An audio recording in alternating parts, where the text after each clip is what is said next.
За бүгдээрэнд энэ өглөөний мэнд хүргье. Энэ маш чухал хууль одоо Батчмаг гишүүн, нарын гишүүд одоо санаачилж оруулж ирж байгаа цаг үе олсон зайлшгүй зохицуултыг баталж өгөх ёстой ийм хууль байгаамаа.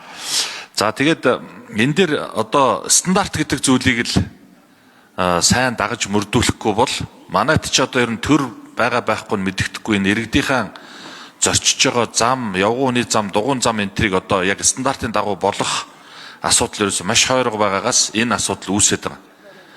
Одоо саяхан тэгэхэд энэ Сэлэнг аймгийн Баянгол сумын эмчнийг алдартай одон авах гэж явж байгаад осолд орсон хүнд тусламж үзүүлжсэн тийм ээ. Энэ бол бас л яг нөгөө хууль зохицуултгүйгээс явсан зам дээр осол болсон тэнд тэр Баярмаа эмч ингээд тусламж үзүүлээд явж байгаа жишээтэй. Тэгэхээр энийгээ тэр дагаж мөрдөж байгаа улсын хурлын тогтоол дээрээ бас нарийн зааж тэгээд хойноос нь шахаж явмаар байна. Тэгэхгүй бол манайд ерөөсө хөдөө орон нутгаар явхаар баталсан хууль тогтоомжууд огт хэрэгжихгүй байгаа л асуудлыг маш их ярьж байна иргэд. Тэгэхээр ийм нэг хууль болчих вэ гэж ингэж санаа зовж байна. Тэгэхээр энэ стандарттай холбоотой зүйл дээр бас хариулт авъя. За нэгэнт энэ замын хөдөлгөөний аюулгүй байдлын тухай хууль ярьж байгаа учраас би бас энэ ажлын хэсгээс ялангуяа цагдаагийн байгууллагаас байгаа ажлын хэсгүүдээс энэ орон нутгийн зам дээр хурдны хязгаар чинь 80 км цаг. Тэгээд 80 км цагтаа явж байгаа нэг ч хүн байхгүй баг.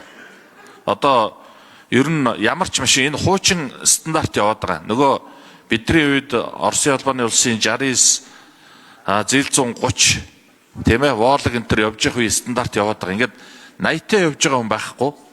Дундчаар 100 км цагийн урдтай яваад байгаа. Энэ дээр ер нь цаашдаа ямар бодлоготой байгаа юм бэ? Тэгээд 80-аас дээш ингээд зүгээр нэг хаазан дээр нэг хөл тавиад явхад л одоогийн техникүүд чинь 100 хүрчээд байгаа шүү дээ. Тэгэхээр ер нь энэ бодлого нь яаж явж байгаа юм бэ? Энэ дээр өөрчлөлий одоо баталгаатай ийм хурдны замууд дээр хурдны хязгаараа нэмэх барих гэсэн ийм зүйл явж байгаа юу? Энэ тал дээр нэг хариулт өгөөтгөөч.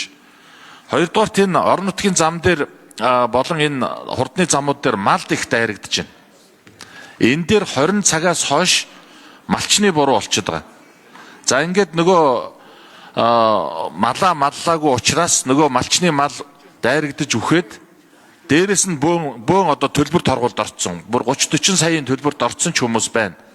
Тэгэхээр энэ дээр бол тэр машиныг чинь одоо үнэлэх авсан жолооч эрүүл жолоодод явж байгаа. Хэрвээ тэрний оронд одоо мал биш зам дээр эвдрээ зогсцсон мотоцикл машинтай явган хүн байвал тэгээд одоо 20 цаг өнгөрсөн гэд бас нөгөө талын буруу болоод явчих уу. Энэ дээр нэг бас энэ замын цагдаагийн газрынхнаас бас хариулт авмаар байна.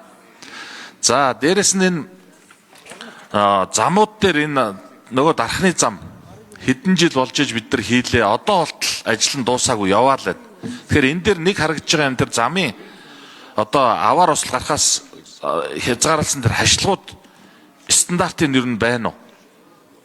Бүр ингээд бараг одоо километр тутамд ингээд эвдэрсэн, тасарцсан ийм л хашлгууд байгаад байна. Энэ дээр нэг хариулт өгчих хүн байвал хариулаад өгөөч. За эцэст нь Төв аймгийн Сүмбэр сумын одоо тэр салдаг төв замнаас салдгаасаа ихсүүлээд нэг 10 гаруй километр зам. Энэ ерөөсөө зам гэхэд зам биш бүр там болцсон. Тэгээ энэ дээр замын энэ төсөвтэй холбоотой асуудал чи улсын төсөвтөр байдаг. Хөгжлийн хөтөлбөрт оруулахар дэмждэггүй. Одоо тэрийг ер нь бас яах ёстой юм бэ? Энэ дээр бас ажлын хэсгээс мэдж байгаа юм байвал нэмэлт хариулт өгөөч гэдэг ийм асуултуудыг асууя. За үе гişгişүү ажлын хэсгийн ахлагч хариулъя. За энэ дээр бол яг манай ажлын хэсэгтээ буюу өнөөдөр хилцэж байгаа асуудалтай холбоотой асуултанд нь хариулъя. Тэгэхээр яг саяны хэлсэнчлэн энэ замын стандартууд бол маш тодорхой тусгагдсан байдаг. Энэ талаар одоо манай ажлын хэсгээс бол нарийн дэлгэрэнгүй стандартуудын мэдээллүүдийг бол нэмж өгье. Хамгийн гол нь одоо яг нийслэлд байгаа явган хүний зам, дугуйн зам, дугуй игнэ ерөөсөө стандартаа бариагуудад гол нь байгаа. Тэгэхээр нөгөө зам хийж явах үед одоо жишээлбэл автомашины өргөдөх боломжгүй байгаа тохиолдолд явган хүний замаа өргөдгөх, явган хүний зам дээр дугуйн зам, явган хүний зам хоёрыг тодорхой тусгаарлагчаар ялгах үүгээрээ аюулгүй байдлыг хангах энэ бүх боломжуудыг хийх буюу бүр үүрэгтэй байгаад байгаа. Ингээд стандартаа хангах. Тэгэхээр энийг бол маш одоо хугацаатаагаар үүрэг болгоод тэгээд одоо хариуцлагатайгаар энэ талаар одоо дараа нь энэ бол бидний нөгөө өдөр тутмын алхам тутам тохиолдож байгаа зүйл учраас ямар ч үсэн хэрэгжилтийг хангуулад явах дээр бол иргэд болон одоо бүхэл хотын иргэд анхаарлаа хандуулад явчих байхаа гэж харж байна. Дараагийн асуултуудын хувьд болохоор яг ажлын хэсэг дээр бол энэ асуудлыг хариуцсан байхгүй байгаа. Тэгэхээр одоо ажлын хэсгээс тодорхой хэмжээний өөрсдийн боломжоор хариулна. Гэхдээ энэ дээр бол яг тэр хариултыг өгж байгаа хүмүүс дээр бол би яг шууд 100% нөгөө хариуцлага хүлээж хариулт өгөх үүрэггүй гэдгийг би бас тэмдэглээд хэлчмээр байгаа юм. Яагаад тэгэхээр яг нөгөө хилцэж байгаа асуудалтай холбоотойгоор хариуцах албан тушаалтай ажилтан албан тушаалтнуудыг мэрэгчлэнүүдийг дуудсан байгаа. Тэгэхээр бид нар бол нөгөө хурдны замын тухайд ч гэдэг юм уу, орон нутгийн замын тухайд ч гэдэг юм уу, тэр зохицуултууд энэ хууль хөндөгдөөгүй учраас энэ талаар бол бас нарийн тодорхой мэдээлэл өгөх бас үүрэггүй байгаа болохоор бас ажлын хэсгийнхнийхээ өмнөөс энэ тайлбарыг хэлчихье. За.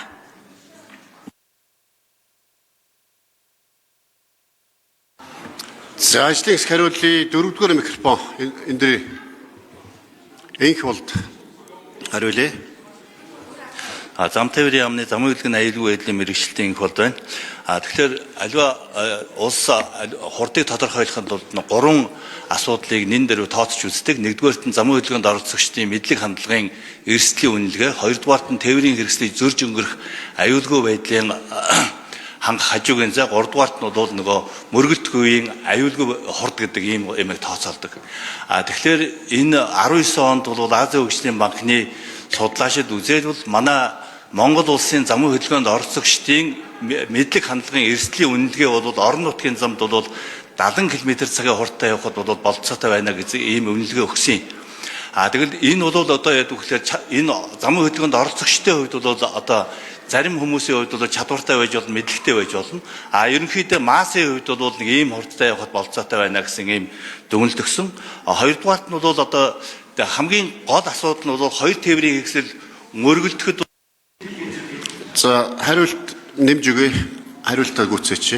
Кинетик энергийн үйлчлэл гэж юм байдаг. Тэгэхээр орон нутгийн замд хоёр тээврийн хэрэгсэл мөргөлдөхөд бол хүн алахгүй байх ийм хурд нь бол ерөөсөө 80 км/цагийн хурд гэдэг юм чинь энэс дээш хурдтай явах юм бол хүн өөх магадлал нь 100% тайл байна л гэж байгаа. Тэгэхээр одоо энэ орон нутгийн замын хурд энэ суурин газрын хөдөлгөөний хурдыг бол заавал ингэж тооцоолдог.